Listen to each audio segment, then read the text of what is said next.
Today, I'm talking with Anna, a mom of three who took her family on the Inca Trail to Machu Picchu. And Anna, I'm thinking about some moments inside this story. So those early morning training hikes before the kids were fully awake, if I'm remembering that correctly. Yes.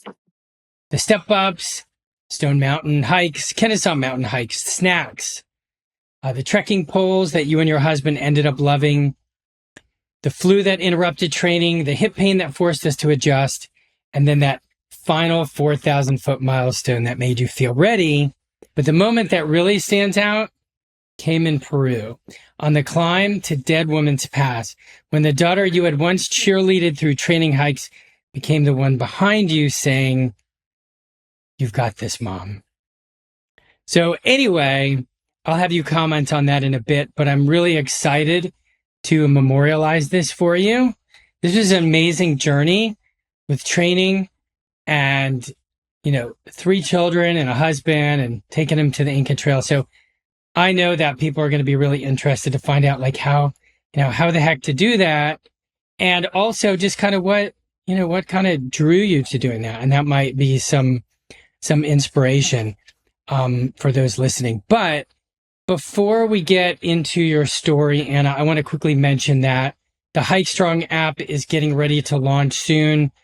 It is an app that's designed to help hikers get in shape for the trail and train for big adventures like the Inca Trail, Kilimanjaro, Everest Base Camp, Patagonia, and other bucket list treks using the same kind of distance, elevation, stairs, and step-ups and real-world training that we'll talk about in this episode. So to learn more and get updates before launch, go to HikeStrongApp.com. So let's start with, where does your adventurous spirit come from, especially as a mom of three? And just to kind of give context, you have twin girls who are 13 and a son that's 14.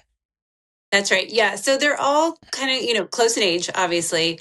And we've always traveled together with them. It's always been like part of our, I don't know, maybe our family culture is just sharing those memories and adventures. But we had never done anything quite as strenuous as this, as the Inca Trail. It's been like fun family adventures like Costa Rica or when we've taken them to Kenya, but this was definitely a step up on the adventure scale for them and for me. And I'm, in my 40s, we're inching close to 50. So it was the conversation that came up with me and my husband of, we don't have as much time with them. We've got to make these trips that we do with the kids memorable. They're, teenagers now. So we started talking. Kilimanjaro actually came up first. And, we're not mountain trekkers. We're hikers, but not that big of not Kilimanjaro type trekkers. So when we really looked into it, we're like, well, that's probably a ways away. That's probably not where you start with your three teens. So we started thinking back and we're like, I remember really wanting to do the Inca Trail. My husband and I traveled to Peru. Oh gosh, I think it was for my 30th birthday. So this was before kids. We were in a different, mental state then and much more adventurous and athletic. And we remember thinking, like seeing these people come off the Inca Trail. We did not do the Inca Trail that time, but we remember seeing people come off the Inca Trail and thinking, how cool would that be to do that one day? And it just kind of slipped out of our memories, slipped off the radar. And this conversation brought it back. And we were like, maybe this is something that we could do with three teenagers. And I started looking into it, and there's not a lot of info out there on hiking the trail with kids. So I was a little nervous, which is why I contacted you.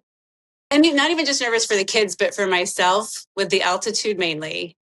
And that's kind of where we're like, all right, do we want to take on this adventure? I think we can do it. I talked with you, and that's really where it all kind of started, where all the training started. And so what did you hope your kids would take from doing something hard together as a family? I mean, that's really it, is like, can we do this together? Like it's a couple of things, right? So they're teenagers, they're constantly on their phones as much as we try. And we're an outdoorsy family to an extent, but the Xbox is there, the phones are there. So we were like, okay, we really want to kind of get get off the screens, make those family memories together. And I really love the idea of doing something hard together. I think it's the most bonding thing you can do is go through a struggle and hopefully come out on the end. And that's the thing I didn't know is like, are we going to come out on the end stronger and like have good memories? Because it could all fall apart. But we were willing to kind of take that risk. You know, it's something that they're going to remember more than just going to like an all inclusive and going snorkeling or swimming. It's something that's that kind of character building that we wanted to do. I think that's going to inspire parents for sure. As you said, a lot of parents choose the all-inclusive or go to the beach, 30A if you're from, if you're from Georgia. But to go to the Inca Trail is so exciting. When you contacted me, I was just so ready just to get started working with you. And, we talked about, which we'll get to in a little bit, like, what are we going to do as far as the kids go? Because I was able to draw from my experience as a parent of an athlete. And, there's some parallels there, but it is different. And every kid's different and every parent and child relationship is different. So there's no book on like how to do that. Exactly. Yeah. And you're right. Every child is different. All of my three are very different. Like I said, we're pretty outdoorsy. They like to go camping. They like to go hiking. They have their sports, but they're not like serious athletes. None of us have run marathons. We're just an active family, but we're by no means the most athletic. But it was something we wanted to take on. And that's where I really leaned on you to be like, okay, can we really do this? Can I really do this? And the training was super helpful with that. We'll get into the details, I'm sure, but it was so worth it. It was like one of the most amazing trips we've ever done. I would say probably the most amazing trip we've ever done, really. Yeah, I can imagine. Like you, my wife and I, we traveled before kids. We did a lot of travel around the globe.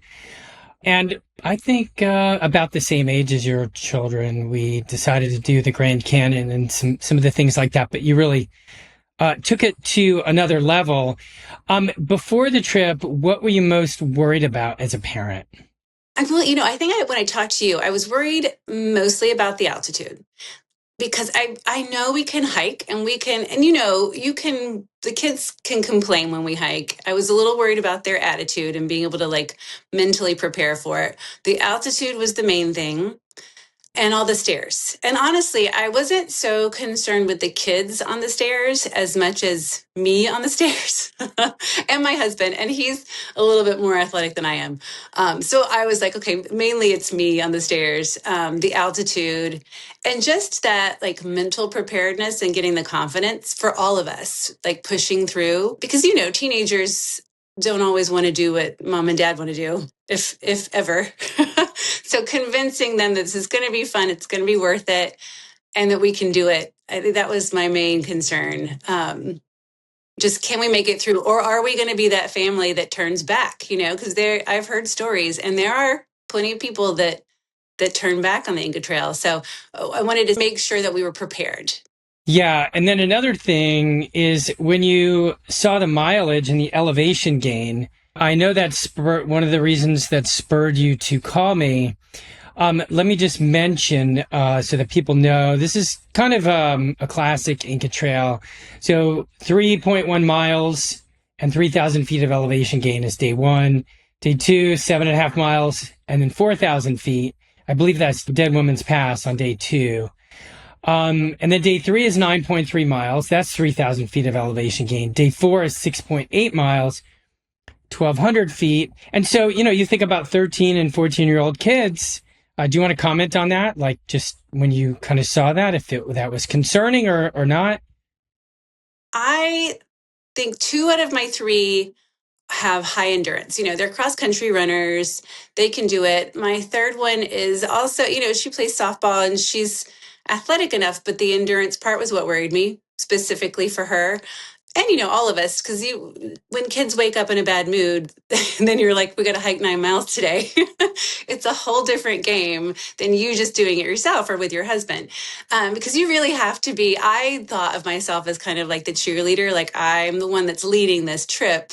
I'm making everybody do it. So I've got to have the best attitude and push them to go forward. And I was a little concerned, like, am I going to be able to keep up that positive attitude the whole time? Are they going to look at me as a leader and like follow? Because there's a lot of endurance for that amount of miles. And it's not just the miles, it's the steps, it's the altitude, it's the elevation gain. And you're traveling. You know, when you travel with kids, mood swings come into play, making sure people eat, they sleep. It's a whole different ballgame than going on a hike outside your back doorstep, right?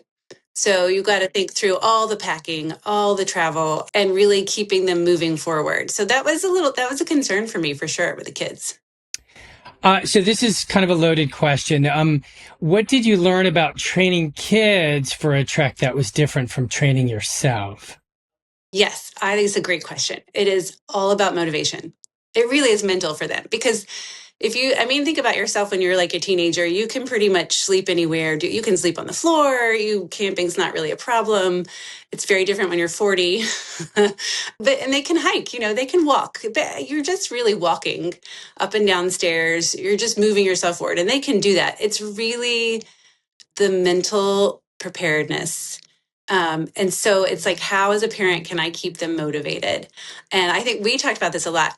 Snacks are essential for keeping teens motivated. You cannot let those kids go hungry. It is night and day between a hungry or hangry kid and somebody that's happy that has a Snickers or what have you, whatever is going to motivate them. Having those little stops and snacks along the way was huge in training and on the trail for sure. So I remember when my kids when they were toddlers, infants, just like food was it. And I just remember, like you, there was an epiphany at one time, and that was if you just keep them fed, and if you always had food and you always had snacks, you really minimize the mood swing. So yeah, you really do. It's just so essential to them because they're running through their fuel so much faster because they're just kids. They're moving around all the time. And it's kind of like a comfort, right? To always have something to snack on. So it just eases a part of it that makes it, I don't know, they're more motivated, they're in a better mood to like to do harder things once they're fed or they have the promise of a snack just around the corner. It helps. did the kids actually ever buy into the training? If yes, what was that moment? And if not, I mean, it is what it is. You guys made it, but I'm just curious. So yeah, no, that's a good question too, because I honestly was the one that was really, I was very into the training. I loved the motivation and the accountability that we had. And so I know we had set, and I'm sure we'll get into the milestones we had set for me, but I had set kind of taken our model and set some milestones for the family. So we, into the weeks going forward through training, we had like family hike milestones. So, and I ramped them up as we went and they complained pretty much every hike. I mean, I do think they really did enjoy some of them because reaching the top to some of these places in North Georgia, like one of them being like Blood Mountain, which is a pretty strenuous hike if you haven't done quick elevation game before. You get a nice quick elevation game with that one. Thankfully, we were training in the winter months and spring leading up, so it was a little cooler. But it was complain, which no doubt, if my mom had forced me at 13 to hike up Blood Mountain, I would have done the same. But once we got to the top, always, every hike we did on these milestones, when we got to the finish line, which either is like the summit, the top, or the end, they were so proud of themselves. And it was just such a great moment. So it kind of prepared me for what I thought the Inca Trail would be. Is like, okay, we're going to have to push through these hard parts, but the reward at the end is going to be so great. I know they're going to feel good afterwards. And that helped me as a mom have confidence that we could do it. Um, I was still a little nervous right before the Inca Trail, but I think those milestone family hikes were really helpful in setting like the mental state for all of us. And yeah, and the snacks. But yes, that really helped us. I just think there is something about humans as we challenge ourselves, we're able to like see the limits that we can push ourselves towards, not pushing too hard, but it's just those challenges because I think inevitably life has challenges, whether you push yourself to make your own challenges or not, it's going to come some point in life. So as a mom, I think for me, it was really important, or as parents, me and my husband, helping them see that they can make it through, even if it's, just these hikes and things, is helping them prepare kind of that grit mentality for things that are going to happen later in life. And they may not be physical challenges, but it's just that same state of, this is hard. I don't want to do it anymore. I want to sit down right here, which did happen on some hikes where they would sit down and refuse. And then having the people around you to say, no, you can do it. We're going to do it. There's no sitting down. Let's push through. And then to see at the end is so rewarding as a parent for them to be like, I did it. I think I could do this again. And we would go on harder hikes. And I'm telling you, on the Inca Trail, it was night and day, Marcus. It was so cool to see, because, and I have like a story about that one daughter that sat down and refused. She was the one cheerleading me on Dead Women's Pass Day. They did not complain the whole time. It was amazing. They loved it. It was amazing. They were like, come on, mom, you can do it. Because I was inevitably the one behind. I was the slowest one of our group, which I was fine with. But they were cheerleading me the whole time and like hang back with me. And then they, of course, run ahead with our guide. And they had a blast. And it was such a fun like experience for me as a mom to remember those challenging hikes before. And this was so much more challenging on the Inca Trail. And they were great, like just mentally ready and had the best time. Yeah. Is there anything else you want to follow up with on that? My favorite, there's so many amazing parts to the Inca Trail. I have to tell you, it's just each day is so different and has its own rewards. But inevitably, anyone that knows about the Inca Trail, I think, knows about Dead Woman's Pass, which is day 2. And it is very hard. You're gaining 4,000 feet in elevation gain, and you're already at a really high altitude. So you're breathing hard, whether you're moving or not moving. And there are so many steps. It's just thousands of steps you're taking. And they're not just like your regular run of the mill 8-inch steps. These are ancient, they're really old, hundreds of years old. They're irregular. Some of them are like using both of your hiking poles to hoist yourself up steps. And I knew it was going to be a hard day. I had like pre-warned the kids, it's going to be really hard. I don't think they thought it was even half as hard as I thought it was. So on the first half of that day, I struggled. And it's funny, our guide, Carlos, who was amazing, was like, okay, guys, this is D-Day. Because on day 2, once you start, you can't go back. Like once you hit Dead Woman's Pass, the fastest way to get off the trail is to continue going with the trail. So people have to decide that morning, can you cut it? Can you make it up to Dead Woman's Pass? Because if not, now you have to turn back. So I was like, I'm determined we're not going to turn back.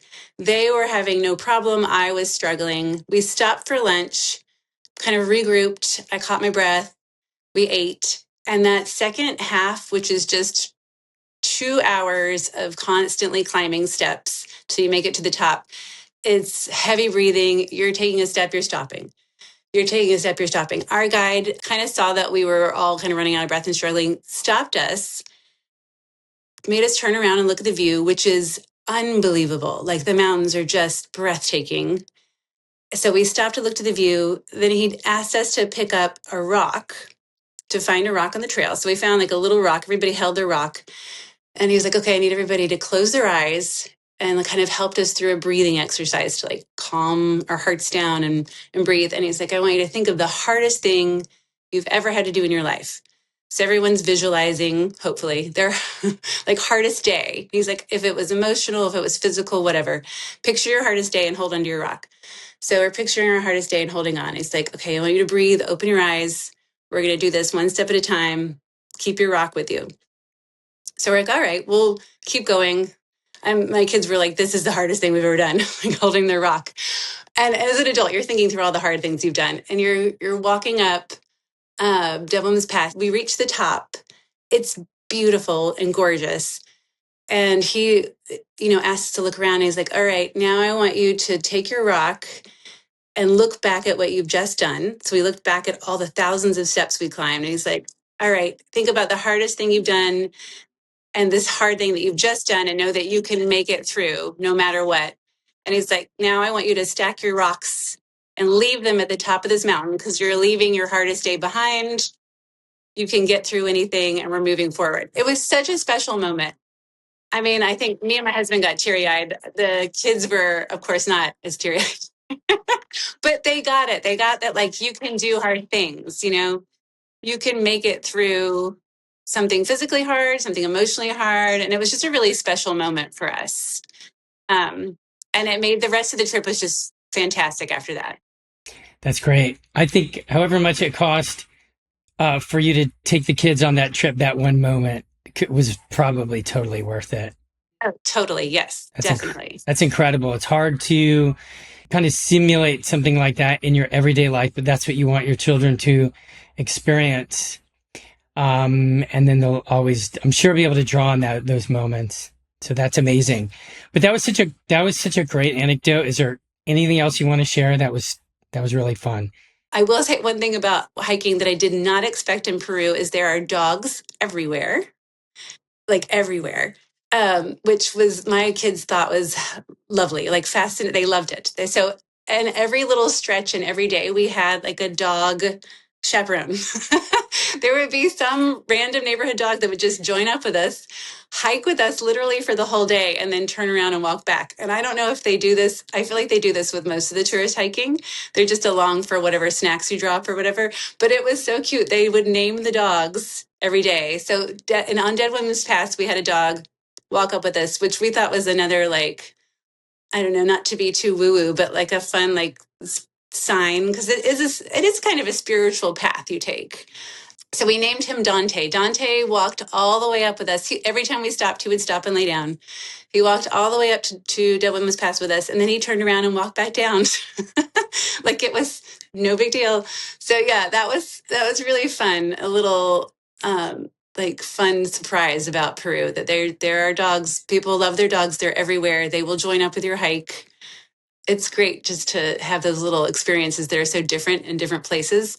That was fun. I think the parents listening to this, some of them are going to be like, we're going just for that. We know that once the kids get on the trail and there's a dog with them every day, like we're good to go. Oh yeah. I mean, when it comes to kids, the guide is so critical. It's fun to just watch your children with an experienced guide who takes all the attention away from you, and you get to look at them from like a totally different perspective in a way. But you're right. The guide is so important with kids specifically because your kids, especially teenagers, are only going to listen to you so much. They're not going to want to listen to mom talk about nature and this is what this thing is, or bird watching on the trail, but they will listen to a guide.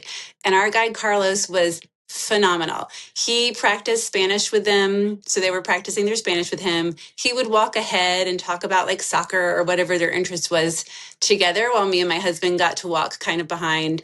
And that was honestly, Marcus, that's one of my favorite parts, is just kind of trailing behind and watching them, because they would, they'd run ahead, and they were having no problem with the altitude, by the way. No problem with the altitude. I will say, we did acclimate for 3 days, which I would not do less than that.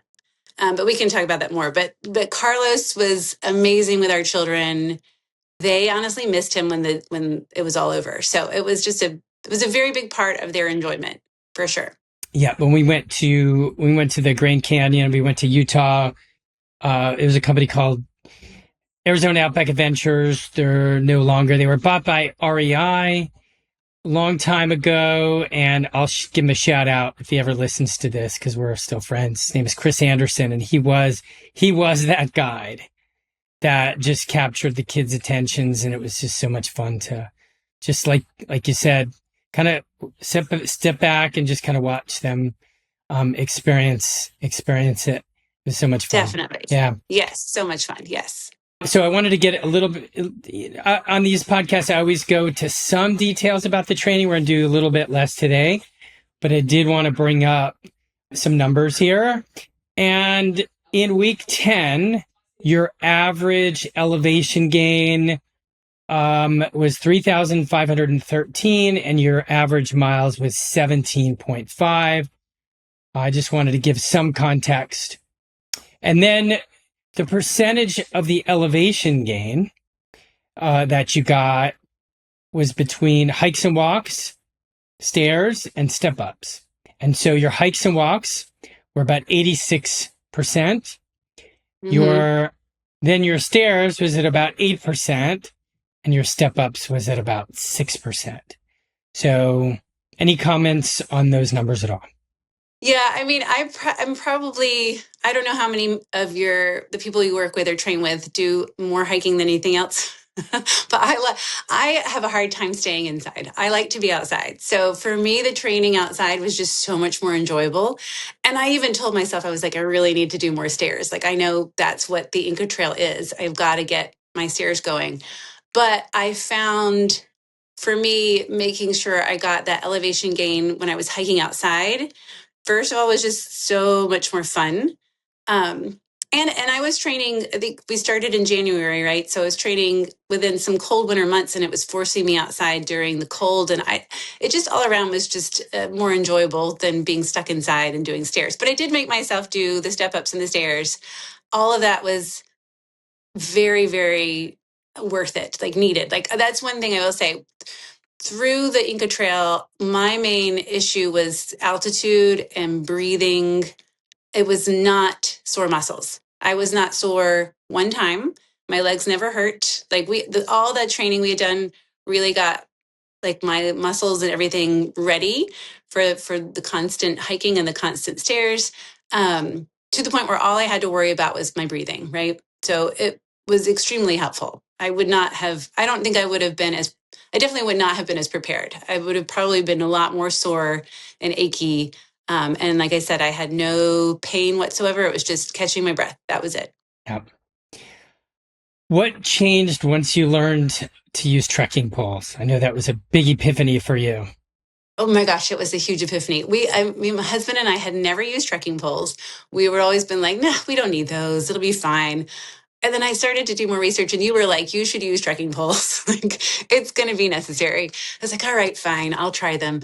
And I got the hang of them. It took me like maybe 2 hikes to really get the hang of it. Um, they were absolutely necessary for me and my husband on the Inca Trail. Absolutely necessary. I could not recommend them more. I would not do them like, and I will say my kids did not use trekking poles, but I honestly saw that they were not experienced with them, and it was more of a liability with 3 teenagers with poles with on a very steep trail than with the adults. Me and my husband absolutely loved them. They helped tremendously on uphill, and I will say even more downhill. When you're going down those stairs, those are very steep stairs on the side of a cliff with, I would say, like, you've got sometimes like 1,000-foot drop off on the side of a cliff. So you don't want to fall. So having balance and using those poles to help balance and take some load off the knees on the way down was amazing and definitely necessary.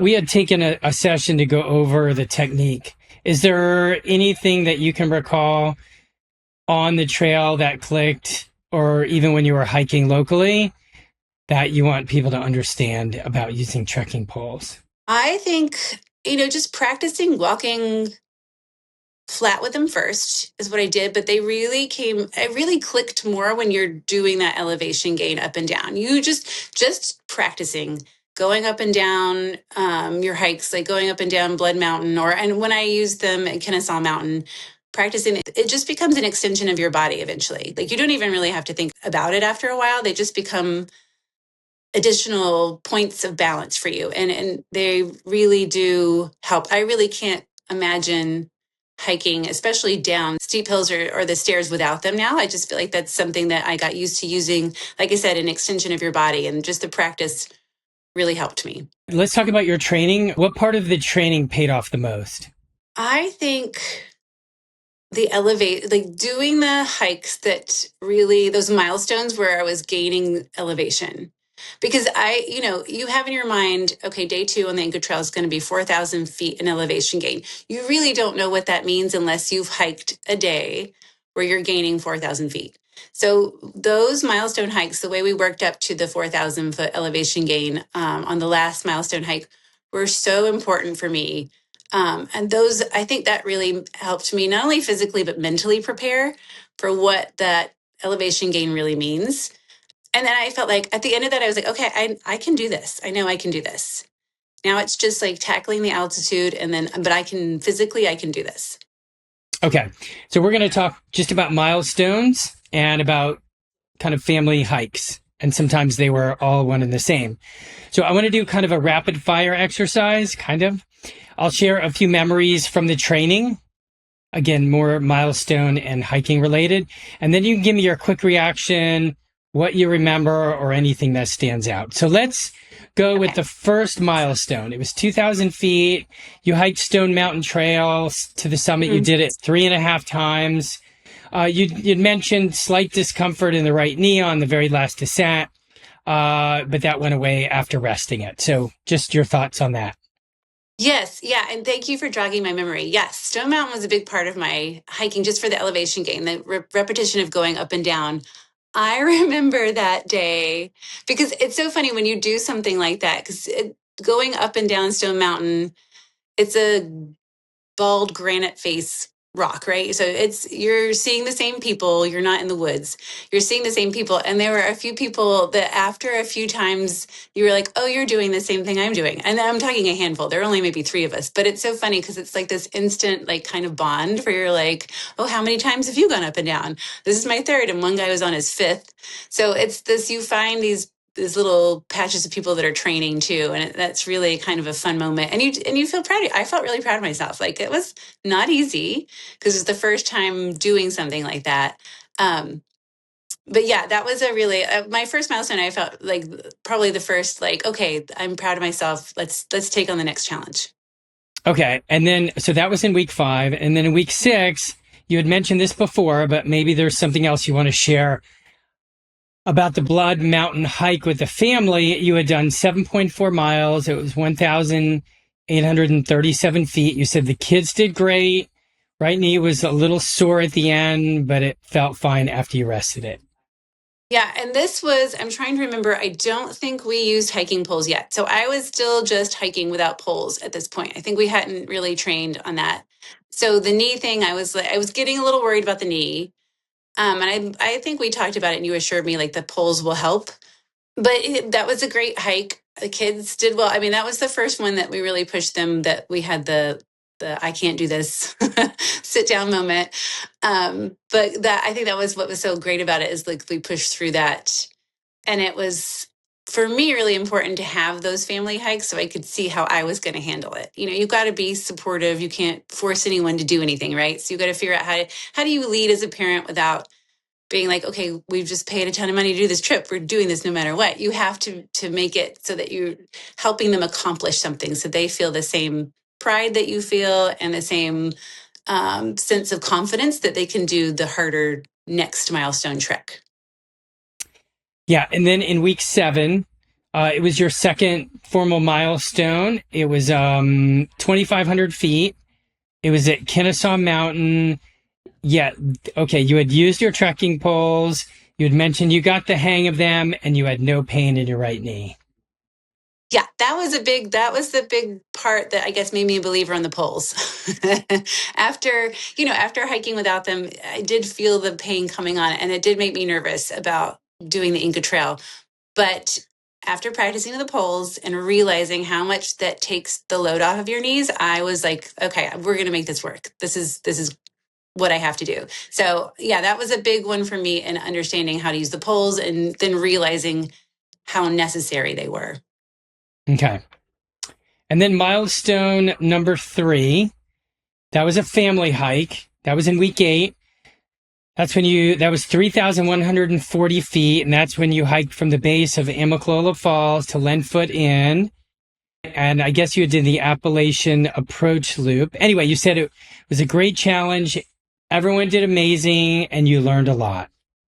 Yes, that one was a bigger hike than I think that I let my family know it was going to be. That was when I was like, this will be fun. It's great. One of the best parts of it is that the base of Amicalola Falls is literally just steps up. Not thousands, but there are hundreds of steps up. So it was a good practice in like what the thigh burn's going to feel like, how it's like, is it going to be strenuous in her calf muscles? Just the physicality of that was a really good kind of preview, and the kids did great. I was very proud of them for that. The hike to Linfoot Inn was really scenic, and it's been on our kind of family bucket list for hikes in a while. So it was great to get there. We ate lunch there. The hike back is when the breakdowns started happening. Because then it's quite, so we did the Appalachian Trail approach kind of loop, which takes a little longer. So I think the total mileage for that round trip was 13 miles, which I did not tell them it was going to be a 13-mile hike. So I think they were, very tired at the end. Towards the end, when I was like, oh, it's only 2 more miles, is when they were like, 2 more miles, that's the breakdown of, we've walked so far, can we do it? Everyone was super proud at the end, because when you look back at the numbers, when you're tracking something like that and you realize what you've done, it's a pretty cool moment. But it was a little struggle to get them to finish, to realize they had more miles to go, and then to do that in a good mood. Some were in great moods, some were not. So we went through all the emotional challenges that day. But I felt great about it at the end. Yeah, and then you had briefly mentioned this milestone number 4. It's the last one. It was in week 10. It was 4,000 feet, and you had done. Let's see. You said you broke up stairs into multiple sessions on Saturday after your hike. So you first did the hike at Kennesaw Mountain, and then you did the stairs. And you said that it was challenging with the heat. I don't know. Any other things come to mind that you want to share? Yeah, it was definitely getting to, I forget when that was. I think it was maybe end of March, and it was getting a little hotter here in Georgia. And that's why I did the hike in the morning, because I really kind of thought I'll do the steps first, because that's, mentally harder. It's a little bit more boring, right, than a hike. I get that over with, then I'll do the hike. But it was hot. So I decided to do the hike in the morning, which was great, really pushed myself. Came back, ate a quick lunch, and I was snacking the whole time, trying to keep my energy levels up. And then I was like, all right, now I gotta make up the rest of the elevation gain and steps. So it was a mental push for me. I decided to put on the headphones, just get into some music, and just keep the repetition on the stairs and keep going until I reached that elevation gain. So it was hard. It was, I really had to to push myself past what I wanted to do. But then honestly, that, Marcus, was huge, because I felt like, okay, if I can do this, because I'm exhausted, then I'm ready. Like, I mentally feel like I have the confidence to do the trip. So it was very necessary for me to do. Yeah, that's very common for me to hear. Once people hit that 4th milestone challenge, they usually have a boost of confidence. And just for people listening, Kennesaw Mountain, it's really tough to get. You're going to have to go, I don't know how many miles, 20 miles, whatever it is, in order to get 4,000 feet. So what Anna did was she did the hike, got as much elevation gain as she could there, and then she went and completed the full 4,000 feet on stairs. So that you do what you got to do. And as you said, not just from a physical standpoint, but from a mental standpoint.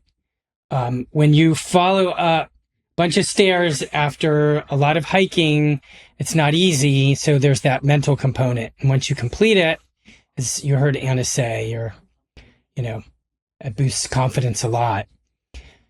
Let's do this. What would you tell another parent preparing young teens for a trek like this? I talked with my kids about it, and we were so proud of ourselves as a family. I mean, I was proud of ourselves as a family, and the kids were really proud of themselves too. And we thought, we were like, it's not just hard, but it's not for everybody either.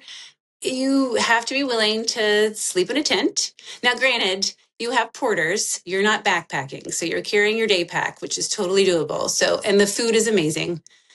So that, again, really helpful for the teens. You get like a 3-course meal every meal, which is amazing.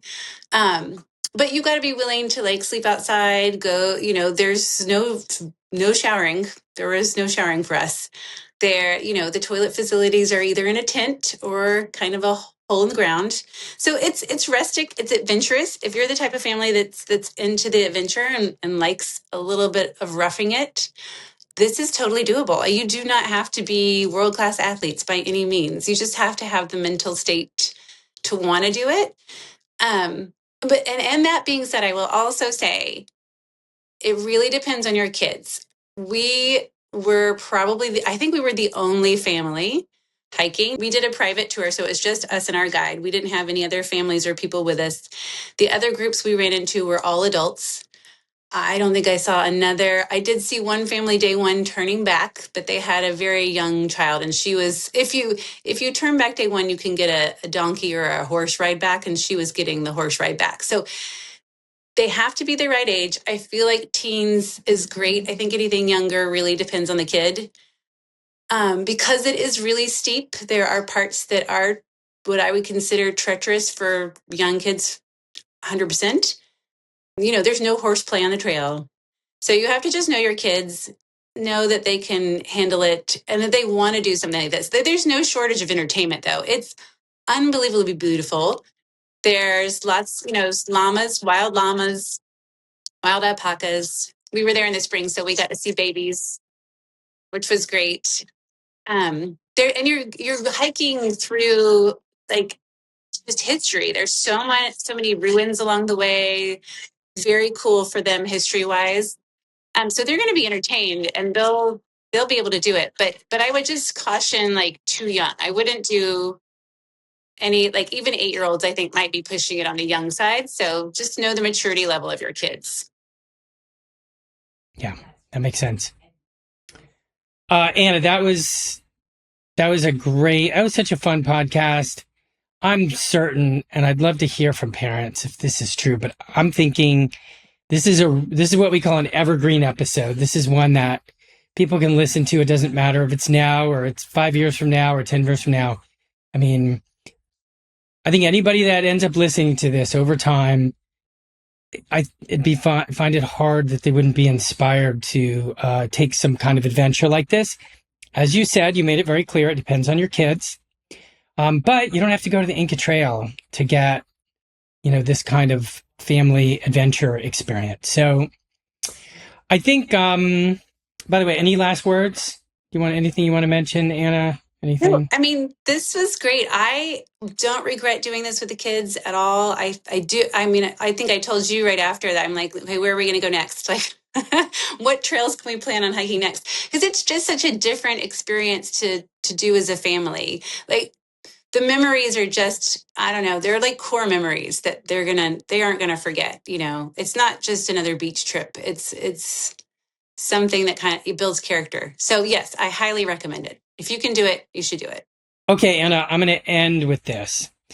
When you returned from your trip, you sent me a message, and I'm going to read it because it actually encapsulates very well exactly what we talked about. So we're just going to wrap it up this way, and then we are going to bid our farewell. So I'm going to read it right now.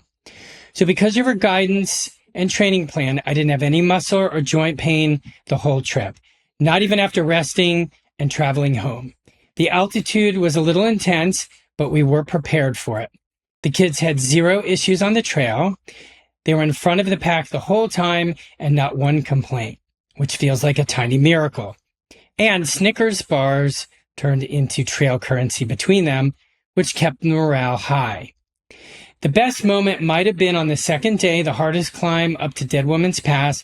The same daughter I had to cheerlead on the North Georgia mountains was behind me the whole way saying, "You've got this, Mom." Such a full circle moment and the best reward as a parent. The long practice hikes and elevation gain days really paid off. They gave all of us the confidence, physically and mentally, to take this on as a family.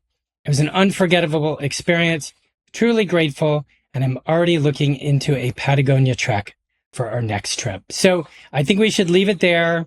This was such a wonderful conversation, and Anna, I'm so grateful that you gave me the chance to work with you, and I hope we will stay in touch. So, Oh, definitely. Thank you, Marcus. Thanks for everything. Oh yeah, it was so much fun, Anna. Thank you. That concludes this episode of the HikeStrong podcast. I'm committed to keeping all of the episodes for free. All I ask is that you subscribe to the podcast and leave a review. And don't forget to share this podcast with your friends. My goal is to build a vast community of hikers with the confidence to crush any local or global trail. I hope you will join me in this endeavor. So until next time, train, hike, repeat, and as always, I'm here to support you every step of the way. Okay, that was great. awesome. Wasn't that fun? That was fun. It was so fun to go back through my memories. And it's so funny. I keep a travel journal just because, you think you're never going to forget what you do when you're traveling, but you do because life continues. And it was so fun to go back through it. I was like, oh, I really, you're reliving everything again. So that was great. Well, this will be great to share with your kids when they care, and your friends and stuff. This is actually a great way to share your experience with your friends because I hope we memorialized it well enough for you. Some good memories and everything. Sure that we did. Yes, this was fun. So fun. Thank you, Marcus. Super. Absolutely. Okay. Awesome. All right.